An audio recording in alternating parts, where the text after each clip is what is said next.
하나님의 말씀 마태복음 6장 5절부터 15절입니다. 하나님 말씀을 들으십시오. 또 너희는 기도할 때 외식하는 자와 같이 하지 말라. 그들은 사람에게 보이려고 회당과 큰 거리 어귀에 서서 기도하기를 좋아하느니라. 내가 진실로 너희에게 이르노니 그들은 자기 상을 이미 받았느니라. 너는 기도할 때 네 골방에 들어가 문을 닫고 은밀한 중에 계신 내 아버지께 기도하라. 은밀한 중에 보시는 내 아버지께서 갚으시리라. 또 기도할 때 이방인과 같이 중언부언하지 말라. 그들은 말을 많이 하여야 들으실 줄을 생각하느니라. 그러므로 그들을 본받지 말라. 구하기 전에 너에게 있어야 할 것을 하나님 너희 아버지께서 하시느니라. 그러므로 너희는 이렇게 기도하라. 하늘에 계신 우리 아버지여, 이름이 거룩히 여김을 받으시오며 나라가 임하시오며 뜻이 하늘에서 이루어진 것 같이 땅에서도 이루어지이다. 오늘 우리에게 일용할 양식을 주시옵고 우리가 우리에게 죄 지은 자를 사하여 준 것 같이 우리 죄를 사하여 주시옵고 우리를 시험에 들게 하지 마시옵고 다만 악에서 구하시옵소서. 나라와 권세와 영광의 아버지께 영원히 있사옵나이다. 아멘. 너희가 사람의 잘못을 용서하면 너희 하늘 아버지께서도 너희 잘못을 용서하시려니와 너희가 사람의 잘못을 용서하지 아니하면 너희 아버지께서도 너희 잘못을 용서하지 아니하시리라. 아멘. 산상설교를 계속해서 보고 있습니다. 마태복음 이 5장부터 7장의 세 장에 이르는 예수님의 이 설교는 그러니까 예수 그리스도께서 이 땅에 구속주로 오셔서 우리를 인도하시고 우리가 그분을 따른다라는 것이 무엇을 의미하는지 잘 설명해 줍니다. 이걸 이런 식으로 표현할 수도 있을 것 같습니다. 진정한 신앙이 무엇인지 우리에게 알려준다라고 표현할 수도 있을 거고요. 그리고 일반적으로 우리가 사람들이 생각하는 종교와 복음이 어떻게 다른지를 말해주는 내용이기도 합니다. 우리가 읽은 이 본문을 포함한 산상설교 마태복음 6장 1절부터 18절은 어떤 의미에서든 산상설교에서도 가장 혁명적인 부분일 수 있습니다. 왜냐하면 이 지점에서 예수께서는 우리가 일반적으로 생각하는 악행만 죄라고 말씀하시는 것이 아니라 더 나아가서 우리 안에 있는 종교적인 선행 안에도 죄가 있다는 것을 지적해 주시기 때문입니다. 그리고 우리가 지난주에 이미 이제 그 부분을 좀 어느 정도 봤고요. 그리고, 지난주에는 이제 구제에 관한 메시지도 좀 들었습니다. 근데 구제에 대한 메시지는 19절 이하에서 또 우리가 볼 수 있기 때문에 더 깊이 보지는 않겠습니다. 오늘은 이제 가장 되게 유명한 부분이죠. 기도에 대한 말씀을 한번 생각해 보려고 합니다. 근데 이제 특히 우리 교회 한정에서 약간 문제가 하나 있습니다. 왜냐면은 제가 작년에 2020년에 이 주기도문을 17번이나 설교를 했습니다. 이 본문을요. 그런데다가 그걸 그냥 설교하고 넘어간 게 아니고 뭐 그것만 하면 이제 여러분들이 까먹었으니까 이제 넘어갈 수 있겠구나 싶을 수 있는데 제가 책까지 냈습니다. 그걸 그렇죠? 그리고 책을 다 뿌렸어요. 물론 여러분들이 다 안 읽었겠죠. 그렇지만 여기 중에서 읽고 있는 사람도 있고 그걸로 책 모임을 하는 사람도 있기 때문에 동어 반복을 피할 길은 없어 보입니다. 하지만 이제 이 본문이 전체 문맥 안에서 어떻게 보아야 하는지를 좀 하나 봐야 될 것 같고요. 그리고 이걸 통해서 그러니까 사실 기도야말로 우리의 신앙이 무엇인지 말해주는 시금석이기도 하거든요. 그래서 이제 이 본문을 통해서 기도에 대해서 생각을 해보려고 합니다. 그냥 단순한 순서대로 말씀드리겠습니다. 첫 번째로는요, 잘못된 기도를 말씀드리겠습니다. 그게 아마 이제 5절부터 8절까지의 내용이 될 겁니다. 잘못된 기도가 무엇인지 저는 이것을 종교적 기도라고 이름 붙이겠습니다. 먼저 말씀드리고요. 그 다음에 옳은 기도, 바른 기도가 무엇인지 그걸 저는 복음적 기도라고 명명하겠습니다. 그래서 이제 주기도문에 있는 내용을 통해서 옳은 기도가 무엇인지 말씀드리겠습니다. 그리고 마지막으로 이 모든 것이 어떻게 우리가 올바로 기도할 수 있는지, 우리가 올바로 기도할 수 있는 힘과 능력은 어디로부터 오는지에 대해서 말씀드리겠습니다. 먼저는 이제 잘못된 기도부터 이야기를 해보죠. 잘못된 기도를 두 가지로 얘기해 드리겠습니다. 5절, 6절은요. 하나님을 이용하는 기도에 대해서 이야기해 줍니다. 제가 읽어 드리겠습니다. 5절, 6절입니다. 너희는 이 기도할 때 외식하는 자와 같이 하지 말라. 그들은 사람에게 보이려고 회당과 큰 거리 어귀에 서서 기도하기를 좋아하느니라. 내가 진실로 너에게 이르노니 그들은 자기 상을 이미 받았느니라. 너는 기도할 때 네 골방에 들어가 문을 닫고 은밀한 중에 계신 내 아버지께 기도하라. 은밀한 중에 보시는 내 아버지께서 갚으시리라. 사실 지난주에 이 본문에 대해서 조금 자세히 말씀을 드렸기 때문에 더 자세히 얘기하지는 않겠습니다. 근데 뭐 간단하게 말씀드리자면 이 본문은 그러니까 사람에게 보이려고, 하나님께 보이려고가 아니고 사람에게 보이려고 기도를 이용하는 사람에 관한 이야기입니다. 여러 예를 들 수 있겠지만은, 사실 지난주에도 예를 많이 들었기 때문에, 그러니까 이렇게 얘기를 좀 한번 해드리겠습니다. 사실, 기도라는 것의 본질은 소통이거든요. 그리고 이제 교제입니다.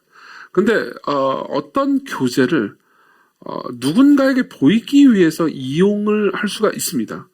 예를 들면은 저는 지금, 결혼 예비학교를 진행하고 있습니다. 이제 어제 3주차까지 했고요. 한 주가 이제 더 남아서 내일 이제 아마 4주차까지 할 건데, 참고로 여기 청년분들 결혼 예비학교에 많이 오시기를 바랍니다. 마음대로 할 수 없나? 어쨌든 제발. 제 목표 중에 하나는 청년부를 없애는 거거든요. 모두가 결혼을 해서 장년부가 다 되므로 그만할게요. 근데 이제 결혼 예배학교를 하는데 제 아내가 있어요. 근데 어쨌든 결혼 예배학교를 하면은 이제 결혼이라는 게 무엇인지, 그리고 어떻게 이제 결혼 생활을 해야 되는지에 대한 이야기를 안 할 수가 없잖아요. 하다 보면은 자연스럽게 제 이야기, 저희 부부 이야기도 이제 약간씩 얘기를 안 할 수가 없습니다. 어제 결혼 예배학교 들으신 분들 여기 계신데, 저희 부부 이야기도 조금 했죠. 근데 생각해 보십시오. 제가 이제 결혼 예배학교를 인도를 하니까, 결혼 예배학교를 듣는 사람들, 수강생들 입장에서는 이제 저희 부부가, 이제 행복한 결혼 생활을 하는 게 보기 좋지 않겠어요? 그렇죠? 결혼 예배학교를 인도하는 사람이 막 부부 생활 맨날 싸우고 막 맨날 이혼하겠다고 그러고 보기 안 좋잖아요. 저런 사람한테 뭘 듣고 싶겠습니까? 그런데 제 입장에서 그걸 이제 과시하기 위해서 제 아내가 있는데, 결혼 예비학교 수강생들한테 되게 막 사이가 좋은 척 하면서 말을 하면서 허니, 달링 이런 말을 막 하고 있다고 해보세요. 그러면은 일단 이제 보는 사람 입장에서도 이상할 수 있겠지만은 제일 기분 나쁜 건 제 아내겠죠. 그렇죠? 자기가, 이정규가 사람들한테 돋보이게 하기 위해서 제 아내를 제가 이용하고 있는 중인 거잖아요. 마찬가지입니다. 우리가 하나님께 기도할 때 사람들에게 내가 얼마나 경건한지, 기도를 좋아하는지 알려주기 위해서 우리가 기도를 사용하고 있다면, 핵심은 우리가 하나님을 이용하고 있다는 겁니다. 하나님을 인격적으로 대하지 않습니다. 하나님을 이용하고 있습니다. 이게 첫 번째 잘못된 기도의 모습이에요. 그리고 두 번째로는요, 하나님을 통제하는 기도입니다. 하나님을 통제하는 기도입니다. 7, 8절입니다. 제가 읽어드리겠습니다. 또 기도할 때 이방인과 같이 중언부언하지 말라. 그들은 말을 많이 하여 들으실 줄을 생각하느니라. 그러므로 그들을 본받지 말라. 구하기 전에 너에게 있어야 할 것을 하나님 너희 아버지께서 아시느니라. 이렇게 말씀하십니다. 여기 중언부언이라고 번역된 단어가 있습니다. 이 단어는 이제 그리스어로 사실 의성어에 가까운 단어입니다. 그러니까 중언부언이라는 되게 멋있는 말로 번역을 했지만은 영어로 말하면 블라블라, 혹은 우리나라 말로 좀 번역을 하면 궁시렁궁시렁에 가까운 단어라고 볼 수 있습니다. 예수께서 굳이 이 단어를 선택하신 데는 이유가 있습니다. 그러니까 우리가 굉장히 아름다운 언어, 되게 괜찮은 수사로 하나님 앞에 기도를 한다 하더라도 그 기도의 의미와 마음을 담지 않고 기도를 하는 겁니다. 그리고 나서 그 기도를 많이 하는 거예요. 여기 보면은 그들은 말을 많이 하여 들으실 줄 생각하느니라. 그러니까 종교적인 기도는 말을 많이 합니다. 핵심은 이겁니다. 이걸 오해하지 마셔야 됩니다. 이걸 오해해가지고, 그러니까 똑같은 내용의 말을 여러 번 반복해서 기도하면 안 되는구나, 라고 이해하지 마십시오. 그렇죠? 예컨대 사도 바울도 같은 내용으로 3번 기도한 적이 있고요. 예수님도 겟세마네 동산에서 이 잔을 내게서 옮겨주십시오라고 3번 간절히 기도한 적이 있습니다. 여기서 말하는 3번이라는 것은, 그러니까 세 문장을, 동일한 문장을 반복했다는 의미가 아니에요. 굉장히 오랫동안, 그러니까 같은 내용으로 애써서 기도했다는 내용입니다. 그러니까 예수께서는 겟세마네 동산에서 기도하는 거의 내내 울부짖으면서 이 잔을 옮겨달라고 같은 말을 반복하셨을 겁니다. 따라서 여러분들이 그러니까 어떤 내용을, 하나님을 정말 깊이 알고 그분의 사랑에 대해서 이해하기를 원합니다. 내 죄를 깨닫고 당신께로 나아가기를 원합니다라는 내용을 반복해서 기도하는 것은 잘못이 아닙니다. 다만 여러분들은 말을 많이 하는 걸 이런 식으로 이용할 수가 있습니다. 어떻게 하냐면, 그러니까 똑같은 말을 많이 하면서 무의미한 말들을 반복하면서 기도 시간을 늘리는 거예요. 그러면서 이렇게 생각하는 겁니다. 나는 기도를 많이 했기 때문에 하나님께서 이 기도를 들으실 만하다. 나는 기도 응답을 받을 자격이 있다고 생각을 하는 거죠. 나는 한 번에 기도할 때 몇 시간씩 기도했을 뿐만 아니라 매일 아침마다 무슨 기도를 했고 금요일 날 와가지고 늘 기도를 하고, 그렇기 때문에 하나님께서는 내 기도를 더 들으심직하다. 이런 식으로 생각하면은 사실은 여기서 예수께서 말씀하시는 말을 많이 해야 들으실 줄 생각한다에 걸리는 거죠. 이 기도의 문제점은 뭡니까? 하나님을 통제하려고 든다는 겁니다. 내가 더 많이 기도했기 때문에 더 많이 하나님께서 응답을 주셔야 된다. 그러면 이제 사실 하나님의 기도를 뜯어내기 위해서, 하나님께 응답을 뜯어내기 위해서 하나님을 통제하려고 하는 거죠. 이건 사실 여러분들의 인간관계 가운데서도 흔히 경험하는 일 중에 하나일 겁니다. 누군가 나한테 잘해줍니다. 좋죠. 잘해주는데 계속해서 그런 신호를 보내줘요. 잘해줍니다. 처음에 좋았는데, 그러니까 그 사람이 나한테 잘해주는 것만큼 내가 그 사람한테 잘해주지 않으면 그 사람이 서서히 불편한 기색을 내비칩니다. 그러면서 이제 내가 무언가를 자꾸 하게 만들어요. 그 사람을 위해서 봉사하게 만듭니다. 근데 사실은 이제 그 사람이 나한테 잘해줬기 때문에 나도 그 사람한테 잘해줄 마음이 없지는 않지만 자꾸 그 문제 때문에 뭐 소위 삐지거나 혹은 뭐 불편한 기색을 계속 내비치거나 그러면 어떻게 됩니까? 저 사람은 나를 향한 선행으로 나를 통제하려는 것 같은 생각이 듭니다. 여기서 좀 속기 쉬운 점은, 그러니까 우리가 남들을 그렇게 대할 때는 이렇게 생각하기 쉽습니다. 난 되게 잘해줬는데 왜 저 사람은 나한테 관심이 없지? 그래서 이제 화를 내요. 내가 그런 방식으로 선행으로 상대를 통제하고 있다라는 생각을 잘 안 합니다. 우리가 실제로 그걸 할 때는요. 근데 누군가 나에게 선행으로 내 삶을 통제하려고 할 때는 그걸 또 기가 막히게 예민하게 알아챕니다. 이런 것들을 생각해보면 그러니까 우리가 죄를 저지르는 거에 대해서는 꽤나 둔감하고 자기 연민과 자기 합리화를 잘하는 동시에 남이 나한테 똑같은 죄를 저지를 때는 굉장히 예민하고 섬세하게 알아채는 특성을 가지고 있습니다. 사실 이게 죄인의 본성이라고 말할 수도 있겠죠. 그리고 그거를요, 우리는 하나님한테도 한다는 거죠. 자, 이 두 가지 방식, 하나님을 이용하는 기도와 하나님을 통제하는 기도는 공통적인 결과를 낳습니다. 어떤 결과를 낳습니까? 여러분들이 하나님을 이용하려고 하잖아요. 그렇죠? 그리고 하나님께 기도 응답을 뜯어내기 위해서만, 그리고 하나님께 기도하는 것으로 인해서 다른 사람들을 잘 보이게 하는 방식으로만 기도를 하잖아요. 그럼 여러분들은 사람들이 여러분들을 보지 않을 때 기도하지 않습니다. 은밀하게는 기도를 하지 않아요. 여러분들은 예배 시간에는 기도를 열심히 하거나 금요기도 시간에는 막 열심히 잘 참여할 수도 있습니다. 내가 신앙적으로 괜찮은 사람인 것을 입증하기 위해서. 그래서 혼자 있을 때는 기도하지 않습니다. 그렇죠? 그리고 하나님을 통제하라는 기도를 여러분들이 계속 하잖아요. 그러면은 여러분들이 하나님을 통제할 수 없는 분이라고 인식하게 될 때, 그렇죠? 기도를 해도 뭐 안 들어주는 것 같다. 또는 여러분들의 삶에 고난이 들이닥칠 때 여러분들은 더 이상 기도하지 않게 됩니다. 무슨 말이냐면 나는 배신당했어 라고 느끼게 되는 거죠. 이런 잘못된 방식, 즉 종교적 방식의 기도는 여러분들을 은밀하게 오랫동안 하나님과 교제하게 만들지 못합니다. 그리고 제가 여러분들에게 물어보고 싶은 게 있습니다. 여러분들은 얼마나 은밀하게 기도하십니까? 여러분들은 혼자 있을 때 과연 기도하십니까?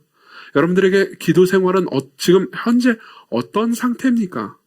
여러분들이 스스로 생각해 볼 때 혼자 있을 때는 기도를 잘 안 하는데 나와서만 기도한다면 여러분들은 종교적인 기도 생활을 하고 있는 걸 겁니다. 물론 여기서는 여러분들이 이렇게 생각할 수 있습니다. 그래, 그건 위선이고 기만이고 종교적인 기도 생활이구나. 그렇기 때문에 내가 금요기도회나 뭐 예배 때만 나와서 기도를 하는 건 잘못된 거니까 금요기도회도 안 나오고 예배 때는 기도를 하지 않겠다. 그런 바보 같은 결정을 할 수도 있습니다. 그죠? 그거는 사실상 이제 하나님과 아예 관계를 끊겠다는 거죠. 여러분들을 비난하고 싶어서 그러는 게 아닙니다. 오히려 저 스스로도 여러분들과 더불어서 이야기를 하면서 우리의 기도가 얼마나 빈약한지에 대해서 나누고 싶다는 거죠. 저 스스로도 마찬가지입니다. 제가 여러분들에게 질문을 하나 던져보죠. 자, 월화수목 금토일 중에서 제가 제일 열심히 기도하는 날이 언제일까요? 그렇죠. 굉장히 잘 맞추시네요. 이해 못했어요, 여러분? 네, 다음날 설교를 해야 된단 말이에요, 저는. 그리고 저는 가급적 제가 설교를 할 때 하나님께서 제 설교 준비는 요만큼밖에 못하고 제가 생각할 때 제 설교문은 참으로 초라하지만 하나님께서는 그 설교문을 능가하는 은혜를 퍼부어 주시기를 간절히 바랍니다라는 마음이 왜 안 들겠습니까? 이때 하나님을 저는 통제하거나 이용하고 싶은 거죠. 그리고 제가 기도를 제일 안 하는 날이 언제일 것 같습니까? 아닙니다. 이 부분은 다들 틀리시는군요. 정확히 보면 맞아요. 주일 밤입니다. 주일 밤에 기도를 안 합니다. 물론 이제 저 같은 경우에는 주일 밤에 기도를 이게 소위 짬이 생기니까 내가 주일 밤에 제일 기도를 안 하는구나를 모를 리가 없잖아요. 그러니까 주일 밤에 기도를 하거나 묵상하는 시간을 따로 집어넣긴 합니다. 그렇지만 제 경우가 이렇다라는 것을 알려줌으로써 여러분들 스스로는 어떤지 한번 반문해 보라고 말씀드리고 싶은 거죠. 여러분들 한번 생각해 보십시오. 여러분들은 언제 제일 열심히 기도합니까? 혹은 언제 절대 기도하지 않습니까? 여러분들이 제일 열심히 기도하는 날이 여러분들의 우상이 있는 곳 아닐까요? 여러분들의 신이 여러분들이 제일 열심히 기도하는 그날에 누구인지 밝혀집니다. 여러분들 매일 하나님과 더불어서 교제한다면 여러분들의 진정한 신은 하나님이죠. 근데 여러분들이 원하는 갈망하는 무언가가 있습니다. 그리고 그걸 얻을 때 제일 열심히 기도하고 있는 중이라면 여러분들이 무언가 갈망하는 그것이 여러분들의 신일 수 있는 겁니다. 그럼 어떻게 됩니까? 여러분들은 매일같이 하나님과 기도하지 않게 됩니다. 이게 바로 종교적인 기도예요. 자, 그럼 두 번째로 넘어갑시다. 좋은 기도는 뭡니까? 옳은 기도는 뭡니까? 옳은 기도를 세 가지로 좀 정리해 드리겠습니다. 예수께서는 옳은 기도를 주기도문을 통해서 가르쳐 주십니다. 그러니까 잘못된 기도를 8절까지 쭉 말씀을 하신 다음에 9절에서 이렇게 말씀하시죠. 그러므로 지금까지의 기도, 내가 알려준 기도는 잘못된 기도이기 때문에 이제 올바른 기도를 가르쳐 주겠다. 그러므로 이렇게 기도하라. 하늘에 계신 우리 아버지요. 부터 이제 우리가 잘 알고 있는 주기도의 내용이 시작되는 거죠. 주기도의 내용이 종교적이고 잘못된 기도에 비해서 어떻게 다른지를 세 가지로 요약해 드리겠습니다. 첫 번째로는요, 주기도는요, 하나님을 찬양하고 높이는 기도입니다. 이 기도는 뭐부터 시작합니까? 하늘에 계신 우리 아버지요, 이름이 거룩히 여김을 받으시오며 부터 시작합니다. 그리고 끝나는 건 어떻게 끝납니까? 나라와 권세와 영광이 아버지께 영원히 있습니다. 둘 다 찬양이에요. 거룩히 여김 받는다는 게 무엇을 의미할까요? 이건 조금 약간 어려운 단어입니다. 그렇지만 이해하기 그렇게 어렵진 않습니다. 자, 보십시오. 저는 이 컵을 하나 가지고 있습니다. 되게 예쁜 컵이죠. 저는 이 컵에 딱히 애정이나 그런 게 없습니다. 그냥 컵이에요. 좀 약간 이거보다 가벼운 컵이었으면 좋겠습니다. 살짝 무거워요. 그냥 물만 잘 담기면 되는 겁니다. 전 이 컵에 별로 관심이 없어요. 근데 보십시오. 만일 이 컵이요, 제가 정말 사랑하는 할머니가 있었는데 그 할머니가 돌아가시기 전에 다른 어떤 것도 주시지 않지만 이 컵 하나를 저한테 유품으로 남겨줬다고 합시다. 그렇죠? 그럼 어떻겠습니까? 이 컵과 똑같은 디자인과 똑같은 기능을 가진 다른 컵이 여러 개 있다 하더라도 이 컵만큼은 저한테 특별합니다. 맞죠? 제가 이 컵을 잃어버린다면 굉장히 슬플 겁니다. 할머님이 돌아가시기 전에 이정규 목사야, 네가 설교할 때 꼭 앞에 컵을 할 때 물을 담을 때 이 컵에다 물을 담아놓고 네가 복음을 힘껏 전하는 그때 내가 너한테 준 컵으로 목을 축였으면 좋겠구나라고 저한테 유언을 남기면서 이 컵을 줬다고 합시다. 그죠? 그러면은 저는요, 실제로 그런 일은 없어요. 그런 일 없는데 예를 들면 그렇다 치는 거예요. 이 컵 아무것도 아니에요, 그냥. 저는 이 컵보다 훨씬 더 마음에 드는 디자인과 성능이 더 좋은 컵을 가지고 있다 하더라도 그 컵이 여기 있기를 원치 않을 겁니다. 그리고 똑같은 디자인과 똑같은 기능을 가진 다른 게 있다 하더라도 그걸 원하지 않을 겁니다. 얘를 원할 거예요. 왜요? 얘는 저한테 특별하거든요. 무슨 말입니까? 얘는 저한테 거룩히 여김 받습니다. 이 컵은 저한테 거룩히 여김 받는 무엇입니다. 여러분들의 삶에서는요, 다 여러분들이 거룩히 여기고 있는 무언가가 존재합니다. 여러분들이 가지고 있는 소지품일 수도 있습니다. 여러분들이 어떤 사람을 특별히 더 사랑할 수도 있습니다. 다 똑같은 회사 동료인데 그 회사 동료 중에서 누군가는 여러분들에게 거룩합니다. 다 똑같은 교회의 친구들인데 그 중에서 누군가는 여러분들에게 거룩합니다. 그래서 여러분들이 하고 있는 여러 가지 일들 중에서 어떤 일들은 여러분들에게 거룩합니다. 여러분들이 보는 많은 재미있는 영화들 중에서 어떤 영화는 여러분들에게 거룩합니다. 무언가 여러분들이 특별하고 의미 있게 여기는 무언가를 가지고 있습니다. 그리고 우리가 하나님, 당신의 이름이 내 안에서, 내 삶에서 거룩히 여김받기를 원합니다 라는 말은 무슨 말이냐면, 제가 다른 많은 것들을 욕망하고 좋아하긴 하지만 당신이 내 삶에서 특별해지기를 원합니다. 나는 당신을 높이기를 원합니다. 나는 당신을 단순히 유용한 분으로 보는 것이 아니고 아름다운 분으로 보기를 원합니다. 이렇게 말하는 거예요. 자, 종교적인 기도의 특징이 무엇이었습니까? 하나님을 이용하는 기도인 겁니다. 그렇죠? 근데 예수께서 가르쳐 주신 기도, 처음과 끝이 찬양으로 끝나는 이 기도는요, 하나님을 단순히 유용한 분으로 보지 않습니다. 하나님을 단순히 이용하려고 들지 않습니다. 오히려 하나님을 예배하려고 하는 기도죠. 제가 여러분들에게 던지고 싶은 질문이 이겁니다. 여러분들이 개인적으로 기도할 때 여러분들은 원하는 것을 하나님께 구할 겁니다. 맞죠? 그렇죠? 그렇지만 여러분들의 기도 안에 하나님을 높이고 찬양하는 내용이 얼마나 들어있습니까? 한번 생각해 보십시오. 여러분들 어제 혹은 금요일날 기도했을 때 여러분들은 얼마나 오랜 시간 동안 하나님을 높이고 찬양했습니까? 혹은 하나님을 높이고 찬양하는 기도를 안 하는 나를 보면서 하나님, 내가 당신을 더 높이고 찬양하기를 원합니다. 당신이 내게 더 특별한 존재처럼 여겨지기를 간절히 원합니다. 라고 기도해 보신 적이 있습니까? 그렇지 않다면 여러분들의 기도는 오래 지속되지 않을 겁니다. 왜냐하면 하나님을 필요로 할 때만 여러분들이 하나님께 나갈 것이기 때문입니다. 두 번째로 이 기도의 특징은요, 하나님께 순종하는 기도입니다. 그렇죠? 하나님을 컨트롤하는 기도가 아니고 하나님의 컨트롤 안에 있게 해달라는 기도죠. 10절을 보십시다. 10절을 보면 이렇게 기도합니다. 나라가 임하시오며 뜻이 하늘에서 이루어진 것 같이 땅에서도 이루어지이다. 그렇죠? 나라가 임하시오며라는 말은 되게 많은 설명을 필요로 하지만 간단하게 좀만 말씀드리겠습니다. 우리는 대부분의 사람들은 천국 혹은 하나님의 나라를 장소로만 생각하기 쉽습니다. 저 위에 있는 나 죽어서 가는 어떤 곳. 그렇지만 실제로 성경에서 말하는 하나님의 나라 혹은 천국은 통치권입니다. 무슨 말이냐면 이정규라는 나라가 있습니다. 이정규의 영혼이라는 나라가 있습니다. 그럼 보통 우리는요, 내 나라의 왕을 나로 생각합니다. 내가 내 삶을 통제합니다. 내가 내 삶을 다스리고 지배하려고 합니다. 하나님의 말씀이라 하더라도 내가 원하지 않으면은 거절할 권리가 있다고 우리는 자주 생각합니다. 그럼 뭐예요? 내 나라의 주인은, 내 왕국의 왕은 나인 거죠. 근데 이때, 하나님, 당신의 나라가 내게 임하기를 원합니다. 라고 기도하는 건 뭘 의미합니까? 하나님, 이제 더 이상 내 나라의 주인은 내가 아닙니다. 라고 말하는 것과 똑같은 거죠. 데이비 팀스라는 신학자가 있습니다. 그 사람이 주기도문에 대한 해설서를 쓴 적이 있는데요. 그때 이제 이런 이야기를 합니다. 당신의 나라가 임해 주십시오라는 말이 영어로는 Your Kingdom Come이거든요. Thy Kingdom Come.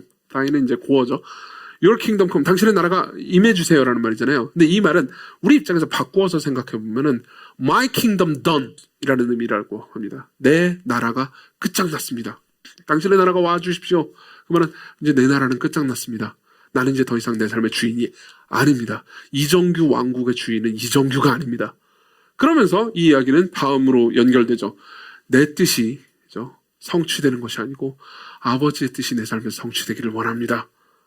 뜻이 하늘에서 이루어진 것처럼 지금 여기 내 땅, 내 삶에서도 이루어지기를 바랍니다. 이렇게 얘기하는 거죠. 여기서 이 기도의 혁명성이 드러납니다. 이 기도는 일반적으로 다른 종교들이 말하는 것처럼 내가 원하는 어떤 갈망을 신에게 아뢰면서 정성을 많이 들임으로써 그것을 성취해내가는 과정이 아닙니다. 기도의 과정은 하나님이 가지고 있는 뜻이 내 삶에서 성취되기를 바라고 그러면서 기도하고 하나님과 논쟁하기도 하고 그러면서 서서히 내 삶이 하나님의 뜻에 맞춰져 가는 삶을 의미하는 거죠. 여러분 잘 들어보십시오. 여러분들은 자유라는 이름으로 내 뜻대로 내가 원하는 대로 살아가는 삶이 진정 자유로운 삶이다. 진정 행복한 삶이다. 라고 생각하는 그런 이야기를 듣기도 많이 들었을 거고요. 생각하기도 많이 했을 겁니다. 그렇죠? 또 뭐 실제로 여러분들의 삶에서 이렇게 적용될 수도 있을 겁니다. 근데 교회에서 어떤 것들을 결정을 합니다. 그래가지고 자 우리 다 같이 우리 한 공동체니까 이렇게 따릅시다. 라고 한다고 합시다. 그럼 여러분들은 물론 교회의 모든 결정이 완벽하게 무효한 건 아닙니다. 성경은 아니니까요. 하지만 여러분들 마음속에는 이런 생각을 할 때가 있습니다. 이건 나의 자유를 올가매는 거야. 내 자유를 올가매는 족쇄야. 라고 생각해 본 적 없습니까? 특히 우리는 이런 부분에 있어서 되게 약합니다. 근데 잘 한번 생각해 보십시오. 여러분들의 삶이 여러분들의 뜻대로 통제된다고 합시다. 그러면 무조건 행복한 것처럼 보일 수 있지만 실제로 이런 삶이 무조건 행복하려면은 전제가 하나 필요합니다. 내가 정말 지혜로운 사람이어야 합니다. 그렇죠? 내가 나 자신을 굉장히 잘 알고 있어야 합니다. 내 삶에 내가 진짜 뭘 원하는지 나는 정말 알고 있어야 합니다. 게다가 그걸 이룰 능력도 있어야 한다고요. 자, 제가 여러분들에게 물어보죠. 여러분들 대다수가 청년이니까 제가 여러분들에게 물어보고 싶은 게 있습니다. 여러분들은 여러분들의 욕구를 아십니까? 여러분들은 여러분들의 장래 희망을 아세요? 여러분들이 직업을 가지고 꽤 시간이 오래 지난 사람들도 있을 겁니다. 여러분들은 여러분들의 장래 희망과 여러분들의 욕구를 정확히 아십니까? 여러분들은 과거에 여러분들이 가지고 있었던 희망이 지금 성취됐다고 느끼십니까? 혹은 그것이 성취된 지금에 와서 나는 너무 행복해라고 말씀하신 적이 있습니까? 과거에 10대 때 여러분들이 가지고 욕망했던 걸 지금 와서 생각해 보니까 나는 그때 어리석었지라는 생각을 할 때가 없습니까? 저는 20대 때 열심히 교회 생활을 했습니다. 열심히 교회 생활을 하면서 제 생각에는 대단히 지혜롭고 대단히 똑똑한 결정을 했다라고 생각하면서 여러 가지 결정들을 했던 것들이 있었습니다. 그리고 지금 제가 그걸 다 말씀드릴 수는 없는데 말도 안 되는 거였거든요. 교회에서 전도 집회하자 그러면 이런 방식의 전도 집회는 잘못된 거야 그러면서 막 개기고 그냥 아무 이유 없이 전도 집회를 하는데 안 갔어요. 나는 그런 방식의 전도 집회를 거부하겠다. 그리고 집에 있었어요. 어떻게 됐겠어요? 그냥 행복했을까요? 외로웠죠. 외로웠죠. 나 가고 싶은데, 나 거기서 인싸되고 싶은데 말이야. 인싸되고 싶은데, 내가 일단 거부했기 때문에 갈 수가 없어. 근데 안 가는 내가 너무 창피해. 그러고 나서 지금 와서 가자니 자존심이 상해. 누가 전화해가지고 나한테 오라고 얘기해줬으면 좋겠는데, 그렇게는 안 해. 무서워서. 그래서 지금 생각해보면 진짜 이불을 빵빵 찰 이불킥 이야기죠. 그래서 생각합니다. 나는 왜 이렇게 어리석었을까? 20대 때, 지금 40대잖아요. 40대 때 생각할 때 그때 20대는 너무 어리석었죠. 근데 생각해보십시오. 제가 60대 때 오늘 했던 말이나 오늘 제가 행동하는 어떤 것을 어리석게 여기지는 않을까요? 더 나이가 들고 더 지혜로워지고 더 나아지면 그럴 수 있겠죠. 근데 보세요. 20대 이정규와 40대 이정규의 지혜 차이는 큰 것 같습니다. 제 생각에는 그래요. 근데 여러분들의 평생의 지혜와 하나님의 지혜를 한번 견주어 보십시오. 어마어마한 차이가 날 겁니다. 여러분들의 삶을 여러분들이 통제하는 것이 지혜로운 걸까요? 아니면 여러분들보다 훨씬 더 지혜로우시고 훨씬 더 강하신 분이 여러분들의 삶을 통제하는 것이 더 지혜로운 걸까요? 주기도문은 이걸 가르쳐줍니다. 하나님께서 너희들의 삶을 통제하고 하나님의 뜻이 너희들의 삶에서 이루어지는 것이 가장 지혜롭고 행복한 길이라는 것을 알려주는 거죠. 그런 의미에서 기도는 이렇게 진행됩니다. 내 나라가 아닌 당신의 나라, 내 뜻이 아닌 당신의 뜻, 이것이 이루어지는 것이 내 삶에서 가장 좋은 것입니다 라고 고백하는 거죠. 자, 이 기도는 어떤 기도가 대비됩니까? 종교적인 기도는 하나님을 컨트롤하려고 합니다. 근데 성경의 기도는, 예수께서 가르쳐주신 기도는 하나님의 컨트롤 아래에 있고자 하는 거죠. 자, 그럼 세 번째 특징입니다. 세 번째 특징은요, 환경을 바꾸기보다는 자신을 바꾸는 내용의 기도라는 겁니다. 이 부분은 참 되게 재미있는 부분입니다. 12절 13절을 보십시오. 12절 13절을 아주 자세히 설명할 수는 없습니다. 나중에 예수님의 기도학교 책을 한번 보십시오. 12절 13절에 이렇게 말합니다. 우리가 우리에게 죄 지은 자를 사해준 것 같이 우리 죄를 사해 주시옵고 우리를 시험에 들게 하지 마시옵고 다만 악에서 구해달라고요. 자, 여기서 보십시오. 여기서 이 주기도문을 가르쳐 주시는 예수님은요, 우리에게 이렇게 기도하라고 말씀하십니다. 우리 죄를 용서해달라고. 그리고 우리가 우리에게 죄 지은 사람을 용서해주는 마음을 가질 수 있게 해달라고. 실제로 이 12절은 그런 내용입니다. 13절은 우리가 삶에서 경험하는 많은 유혹에 대해서 유혹에 넘어가지 않게 해달라고. 이렇게 기도를 하는 거죠. 우리는 삶에서 고통이나 어려움이나 그리고 유혹 같은 것들이 있을 때 환경이 변하기를 바랍니다.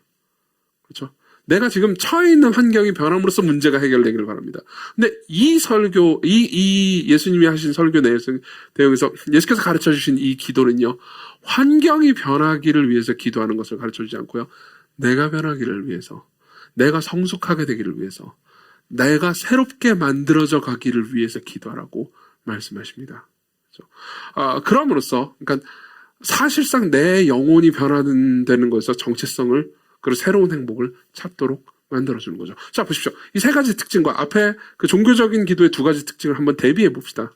그럼 어떻습니까? 종교적인 기도는요, 하나님을 이용하고 통제하려고 하지만 실제로 예수께서 가르쳐 주신 이 기도는요, 하나님을 거룩히 여기고 영화롭게 여기고 하나님을 아름답게 대하고요. 그리고 하나님의 통제 아래 자기를 두려고 합니다. 하나님을 통제하려고 들지 않습니다. 자, 이런 방식의 기도를 하는 게 중요한 이유가 있습니다. 제가 몇 주 전에도 설교 때 이런 얘기를 해드린 적이 있습니다. 기도는요, 우리의 욕망을 드러냅니다. 여러분들이 기도하는 내용들이 여러분들이 무엇을 원하는지를 많이 말해줍니다.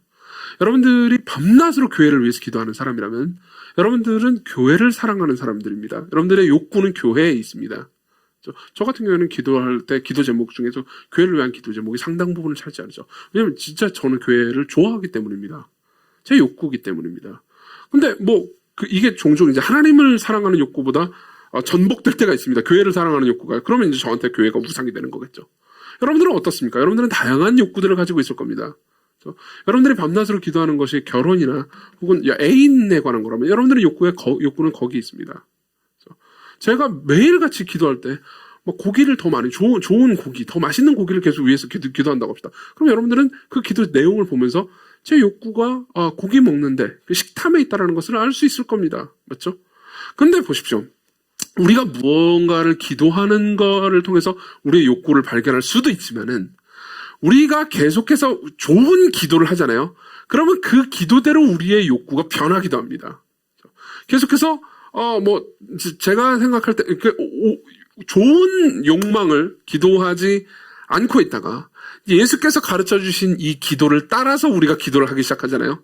예수께서 가르쳐 주신 이 기도는 계속해서 우리에게 그러니까 하나님을 갈망하도록 합니다. 하나님의 선물보다 하나님 자신을 선물로 여기도록 우리를 인도합니다. 그렇죠?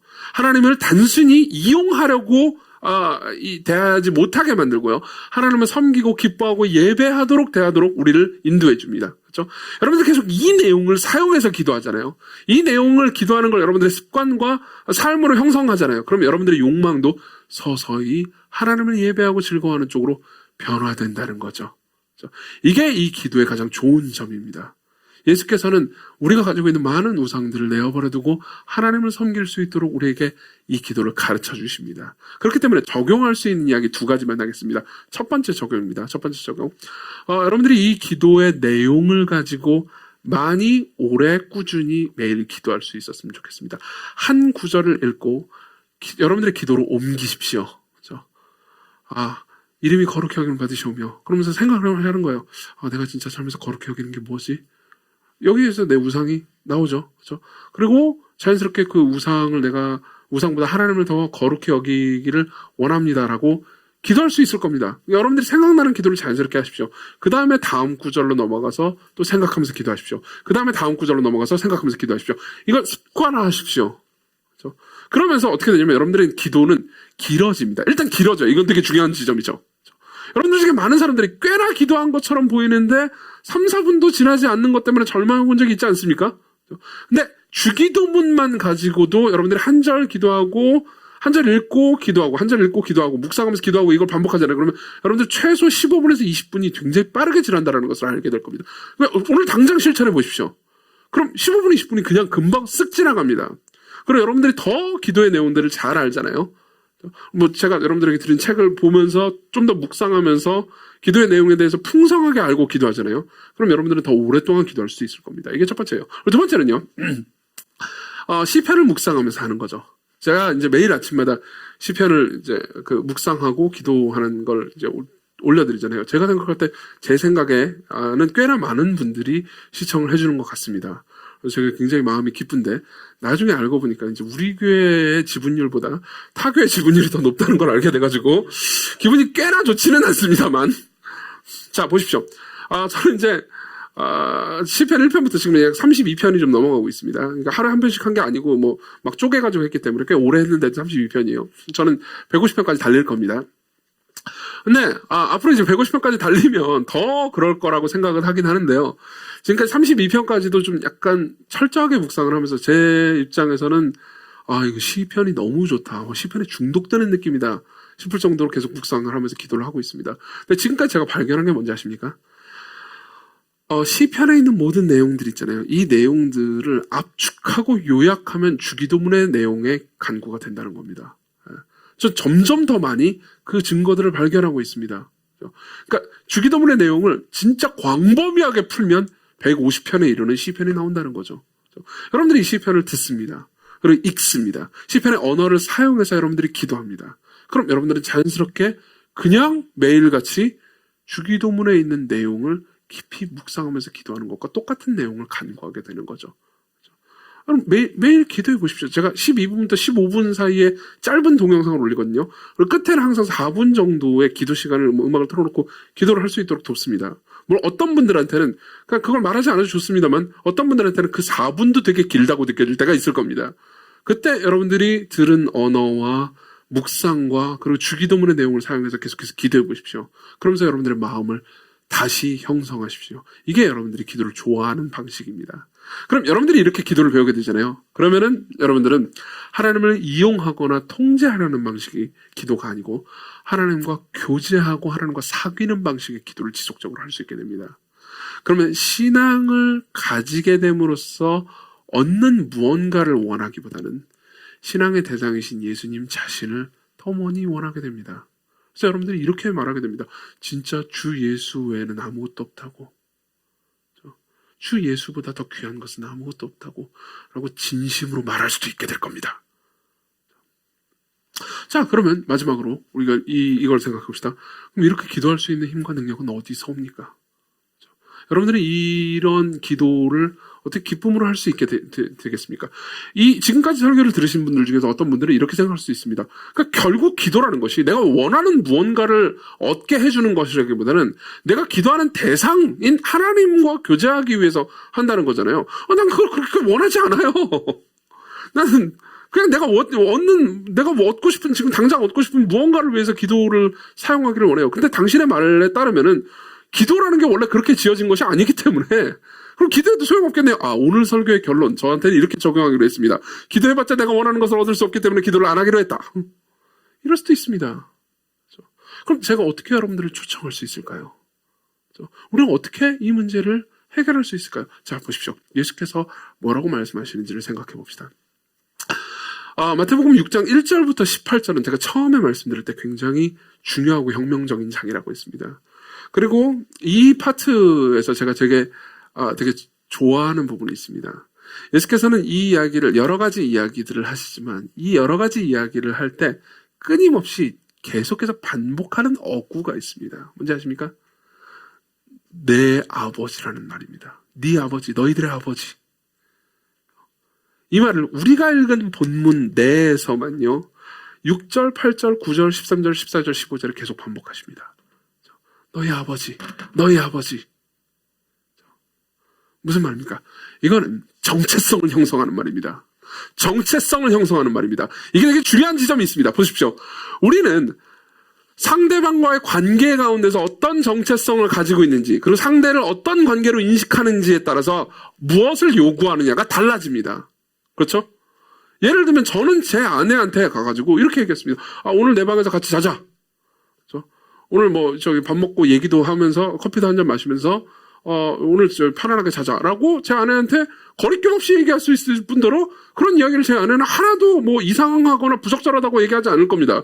근데 제 아내가 아닌 다른 사람한테 제가 그런 얘기를 했다고 합시다. 그럼 엄청나게 부적절한 말을 뿐더러 그러니까 심한 죄가 될 겁니다. 맞죠? 그죠?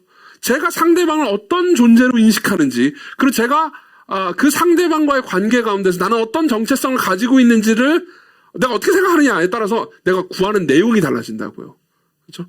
여러분들은 저한테 와가지고 여러 가지를 얘기할 수 있습니다. 예컨대 오늘 처음 방문하신 분이 아마 여기에도 계시겠죠, 그죠? 처음 방문하신 분이 저한테 와가지고 이정규 목사 잘 지냈어요. 나 오늘 배고프니까는 밥이나 좀 사주세요. 그죠? 고기 이렇게 얘기한다고 합시다. 그죠? 그러면 물론 사줄 겁니다. 저는 일단 제가 먹고 싶어요, 고기를. 그렇기 때문에 사주긴 하겠지만, 그죠? 약간 여러분들 그렇게 말은 못할 겁니다. 드러내놓고 막 저한테 와가지고 얘기하지 않겠죠. 근데 지금 저 동석이의 눈빛을 보십시오. 그죠? 당장 오늘 저녁이라도 내가 고기를 뜯어 먹겠다라는 그런 굉장한 이 전의가 불타오르지 않습니까? 그죠? 저 친구는 능히 그럴 만한 사람입니다. 그리고 거기에 거리낌이 전혀 없을 겁니다. 왜냐하면 관계가 있기 때문이죠. 관계가 있기 때문이죠. 자, 보십시오. 이게 우리가 기도할 때 가지고 있는 최고의 걸림돌입니다. 여러분들은 하나님을 어떻게 인식하십니까? 우리가 하나님을 어떤 분으로 인식하는지에 따라서, 그리고 하나님과의 관계 가운데서 내가 어떤 존재인지로 나 스스로를 생각하느냐에 따라서 우리 하나님께 기도하는 내용이 달라집니다. 우리 중에 많은 사람들은 하나님을 하인으로 생각하거나 보스로 생각합니다. 하인으로 생각할 때는 하나님을 조정하고 통제하려고 하는 겁니다. 하나님은 기계처럼 생각하는 겁니다. 생각해보세요. 얘는 기계예요. 그렇죠? 그렇기 때문에 얘가 내 말을 안 듣잖아요. 그럼 버려야 됩니다. 이렇게 하면 다음 장으로 넘어가야 되잖아요. 근데 안 넘어가요. 그럼 어떻게 하죠? 물론 고치겠네요. 안 고쳐지면 어떻게 하겠어요? 버리겠죠. 우리는 하나님을 하인으로 생각할 때 이렇게 합니다. 기도를 했는데요. 잘 안 됐어요. 그죠? 예배도 드리고 뭔가 공로를 쌓았는데 별 나한테 좋은 게 없어요. 그럼 어떻게 하죠? 버리는 겁니다. 아니면 보스로 생각합니다. 내가 많은 공로를 쌓아야 이 아이패드님 앞에서 많은 열정과 사랑과 막 닦아주기도 하고 그래야 이 아이패드님이 내 말을 들어줄 것처럼 생각하는 거죠. 그건 보스죠. 직장 상사인 겁니다. 그러면 항상 우리는 하나님께 부적절한 말과 부적절한 행동만 하게 됩니다. 하나님을 이용하려고 만들든지 하나님을 통제하려고 들게 되는 거죠. 그렇지만 예수께서는 우리에게 이렇게 말씀하십니다. 너희들은 내 안에서 그분을 아버지라 부르라고요. 아버지라 부르라고요. 여기서 우리가 그리고 하나님이 느끼실 법한 어떤 문제가 생깁니다. 이 문제의 핵심은 여러분들과 제가 모두가 다 입양한 자녀들이라는 사실에 있습니다. 입양한 자녀들. 그렇죠? 우리 모두는 입양한 자녀들입니다. 여러분 로마서 8장과 그리고 갈라디아서 3, 4장을 보면요. 우리가 예수 그리스도 안에서 예수 그리스도를 믿는 모든 사람들은요. 하나님의 자녀로 양자로 입양됐다고 말합니다. 여러분들 모두는 원래 하나님의 자녀가 아니었는데 하나님의 자녀로 입양됐다는 거죠. 그리고 여기에서는 정체성의 혼란이 생깁니다. 그것부터 생각해보죠. 우리가 하나님의 자녀가 아니었는데 하나님의 자녀가 된다면요. 그럼 우리 원래 누구의 자녀였다는 겁니까? 여러분들은 원래 누구의 자녀였습니까? 성경이 뭐라고 말하는지 아십니까? 읽어드리겠습니다. 예수께서 하시는 말씀입니다. 너희는 요한복음 8장 44절 너희는 너희 아비 마귀에게서 났으니 너희 아비의 욕심대로 너희도 행하고자 하느니라. 우리 아버지가 마귀래요. 마귀였대요. 여기서 이 말을 이렇게 오해하지 마십시오. 너희 아버지의 욕심대로 행하는 자다. 이거를 그러니까 너희 아비 마귀가 나쁜 놈이니까 너도 나쁜 놈들이구나. 단순히 이런 얘기가 아닙니다. 무슨 말이냐면 너희 아비 마귀의 원함과 소욕과 습관과 행동처럼 너희들은 따라가는구나 이런 얘기입니다. 이건 실제로 많은 입양한 부모들이 자녀를 입양한 부모들이 겪는 문제와 비슷합니다. 자녀를 입양한 부모들 있잖아요. 그 자녀를 입양한 부모들은 그러니까 뭐 입양된 아이들도 되게 많은 여러 가지 문제들을 겪겠지만은 자녀를 입양한 부모들은 되게 많은 문제들을 겪거든요. 근데 그 문제들과 하나님께서 지금 저와 여러분들을 대하면서 겪는 문제들이 사실상 유사하다는 거죠. 러셀 무어라는 사람이 있습니다. 이 사람은 남침례교 신학교의 교수님인데 2명의 아들을 입양했어요. 원래 러시아 친구들인데 이제 아들을 입양해가지고 이제 키웠습니다. 그리고 자기가 이제 러시아의 고아원에 가가지고 입양을 하려고 보니까는 이제 자기가 키울 아이들이 이제 뭐 고아원이 시설이 좋거나 막 잘 된 게 아닌 거예요. 그래가지고 이제 배설물과 토한 자국 위에서 막 누워 있었대요. 그 아이를 이제 아이 둘을 데리고 와가지고 입양해가지고 키운 거죠. 그래서 이제 입양의 마음이라는 책을 썼습니다. 여러분 나중에 꼭 한번 읽어보셨으면 좋겠습니다. 물론 여기 중에서는 그 책을 나는 그 책을 별로 읽고 싶지 않아. 일단 나는 결혼을 안 했고 그리고 결혼했든 안 했든 간에 나중에 내가 이 책을 읽고 너무 은혜를 받아가지고 입양을 하고 싶은 마음이 생길까봐 절대 이 책을 읽지 않겠어 라고 생각하는 분도 계실 수 있습니다. 그렇지만 꼭 읽어보십시오. 이 책은 사실상 여러분들에게 입양을 해라라는 뽐뿌를 넣기 위한 책이 아니고요. 입양된 자녀로서 우리가 하나님 앞에서 어떤 존재인지를 가르쳐주기 위해서 쓴 책이니까요. 근데 그 책에 보면 이런 이야기가 있습니다. 제가 그 책을 여러 군데를 인용해 드릴 겁니다. 이 부분이 있습니다. 들어보십시오. 당신이 한 아이의 입양 수속을 하는 중이라고 생각해보라. 마지막 단계에서 사회복지사가 이런 말을 당신에게 한다. 12살 먹은 소년인데 3살부터 수시로 정신치료를 받았어. 뭔가를 자꾸 불로 태우는가 하면 멀쩡히 살아있는 고양이 새끼의 가죽을 벗기려고 해줘. 사회복지사는 아이가 성적인 행동을 한다고 했는데 그 말이 무슨 뜻인지 자세한 설명을 하지는 않는다. 이어 가족사도 간단히 들려준다. 소년의 아버지와 할아버지, 증조부와 고조부는 모두 배우자 폭행부터 연쇄살인에 이르기까지 폭력 전과가 있으며 하나같이 감방에서 담요로 목을 매 자살했다. 잠시 생각해보라. 당신이라면 이 아이를 원하겠는가? 그리고 나서 러셀 무어는 이런 얘기를 해줍니다. 그 아이가 바로 당신이고 나다. 하나님 앞에서요. 복음이 그렇게 말해준다. 우리 육신의 아비는 뱀의 독이빨을 지닌 사탄이다. 우리도 그냥 내버려두면 사탄만큼이나 교만해질 것이다. 자, 이게 바로 하나님께서 우리를 입양하신 다음에 그분이 겪고 계신 어려움이죠. 하나님께서 우리를 입양하셨습니다. 예수 그리스도를 믿는 사람들을 조건 없이 하나님의 자녀로 삼아주셨습니다. 자, 그 다음 우리는 여전히 원래 아버지의 원함대로 원하고 원래 아버지가 행동하려고 했던 대로 행동합니다.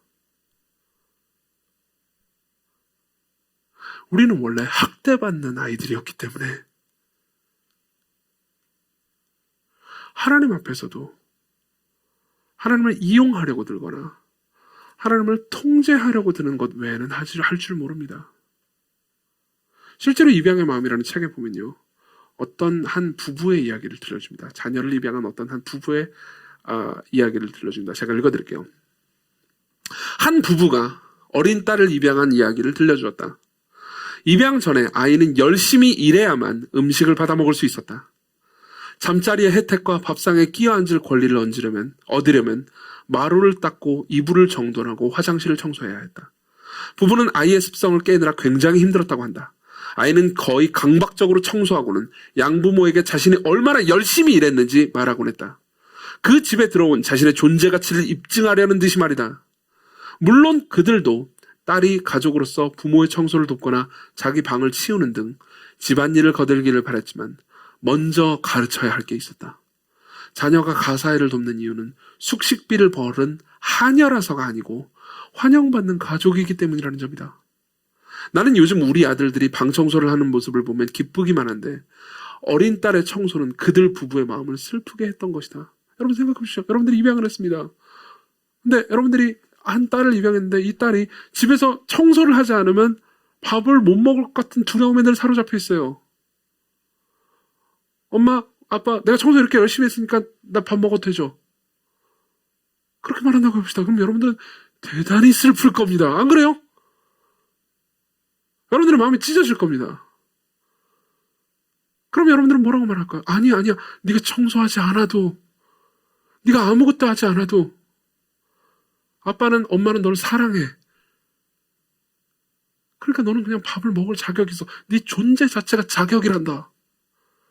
근데 이 바보 같은 딸은 이렇게 얘기합니다. 그래? 그럼 난 청소를 하지 말아야지.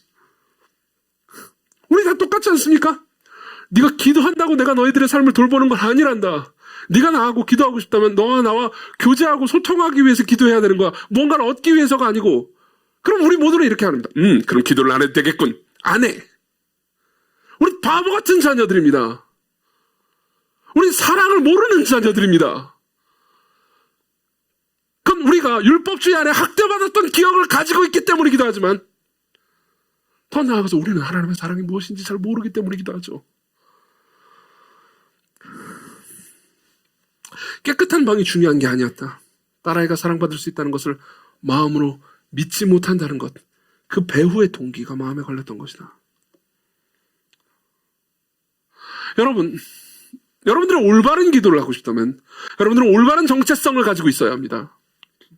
여러분들이 하나님께서 예수 그리스도 안에서 여러분들이 어떤 존재임을 말해줄 때 그것을 받아들이는 것만이 여러분들에게 올바른 기도를 하게 만들어줍니다. 제가 아까 이런 말씀 드렸습니다. 이 기도를 가지고 이 기도의 한 문장 한 문장을 하나씩 잘 하면 여러분들이 좋은 기도를 할 수 있게 된다고 말씀드렸습니다. 맞죠? 그렇죠? 자, 맞습니다. 그 말은 틀린 말이 아닙니다. 근데 제가요, 이런 섬뜩한 일을 겪은 적이 있습니다.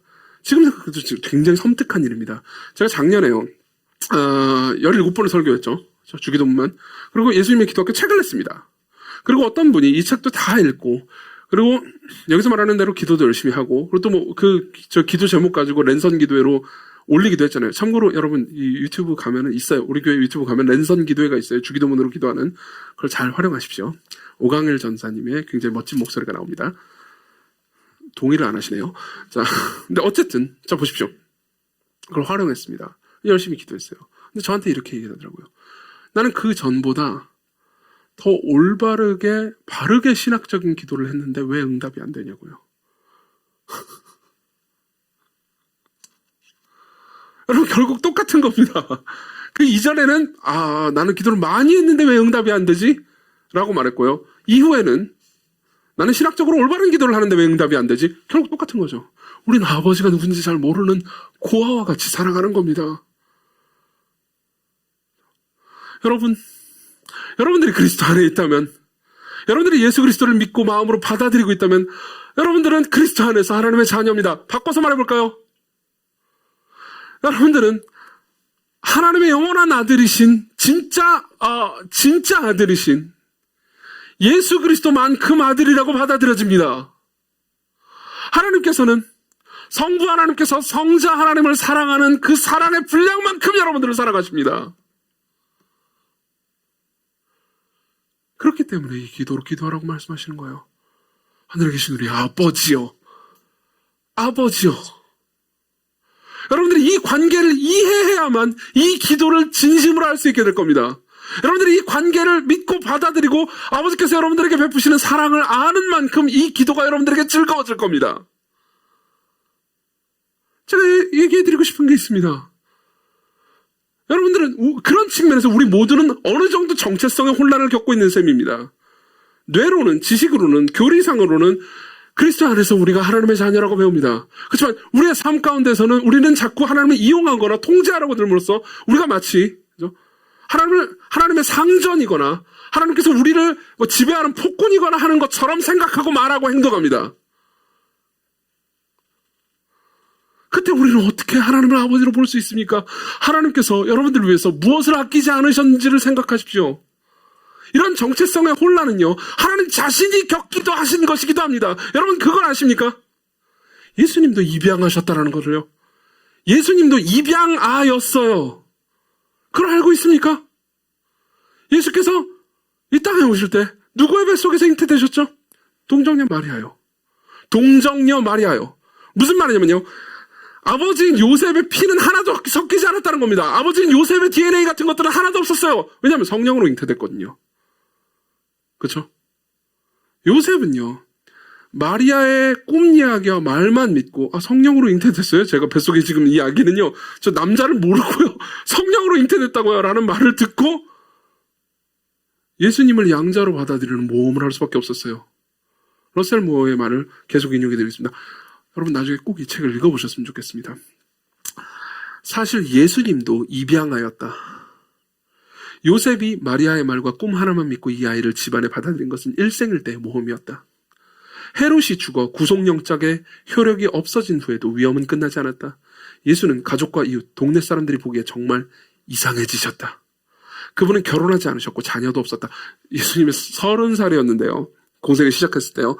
30살 때까지, 그때 당시 유대 환경에서 30살의 남성이 장가를 안 갔다? 이건 이상한 일이었습니다. 되게 사회적으로 거의 격리될 만큼 이상한 일이었다고요. 예수님의 어머니 마리아와 형제들, 뭐야, 이상해, 저 형. 근데 죄는 안 지어. 죄는 안 지니까 더 이상하죠. 그죠? 야고보서를 쓴 야고보가 예수님의 친동생이거든요. 그죠? 근데 생각해보세요. 여러분들이 야고보라고 생각해보세요. 우리 형이 있어요. 근데 뭘 안 해, 장가도 안 가고 되게 이상해. 근데 죄를 안 지어. 되게 이상하지 않겠습니까? 죄를 안 지어요. 율법을 다 순종해. 근데 자기가 메시아래. 그분, 예수님이 자기 자신에 대해서 말하는 것을 들은 사람들은 그분이 일종의 메시아 컴플렉스에 빠졌다고 결론 지었다. 그분이 고향에 돌아오시자마자 무리가 모여들었고 작은 마을에서 늘 그렇듯이 그분 일가의 평판까지 위험해졌다. 그래서 어떻게 된지 아십니까? 마가복음 3장 21절에 보면요, 예수님의 가족들이 그를 붙들러 나오니 이는 그가 미쳤다 하밀러라 이렇게 말합니다. 가족들이요, 우리 형 미친 것 같아 그러면서 끌고 나오려고 했던 거죠. 자, 그분의 평생에 걸쳐서 마지막까지 정체성의 위기를 겪으실 수밖에 없었습니다. 그분은 그 모든 것을 경험하셨기 때문에 아시는 분입니다. 그리고 그분의 생애 마지막 날 성금요일에 그분이 십자가에 달리셨을 때 그분이 자신이 가장 사랑하는 존재로부터 거절을 받으셨죠. 왜요? 저와 여러분들이 그분만큼 사랑받는 존재가 되게 만들기 위해서요. 이 복음의 메시지가 여러분들에게 무엇을 말해줍니까? 여러분들이 기도의 자리로, 기도의 무릎으로 하나님께 나아갈 때 여러분들은 하인으로 나아가는 것도 아니고 예수님의 상전으로 나아가는 것도 아니며 예수님과 거래와 비즈니스를 하러 가는 것도 아니며 예수님의 영원한 아버지이신 성부 하나님을 여러분들의 아버지라 부르며 그분의 사랑을 받는 자녀로 그분께 사랑을 받으러 나아가는 것이라는 것을 말해줍니다. 그래서 저는 여러분들에게 이렇게 묻고 싶습니다. 아까 저는 여러분들에게 이렇게 물었습니다. 여러분들의 기도는 어떻습니까? 여러분들은 은밀하게 기도하십니까? 아까는 제가 이렇게 물어봤죠. 근데 저는 더 깊은 질문을 던지고 싶습니다. 여러분들은 온 우주를 만드신 그 하나님께서 여러분들의 아버지이시고 선하시고 지혜로우신 그분께서 여러분들의 삶을 돌보고 계시며 여러분들을 지극히 사랑하고 계시다는 사실을 믿으십니까? 여러분들이 지금 믿든 믿지 않든 여러분들이 그 사실을 어떻게 생각하든 그것은 사실입니다. 여러분들이 그리스도 안에 있다면요, 그리스도께로 오십시오. 이 모든 이야기들이 진실입니다. 같이 기도합시다.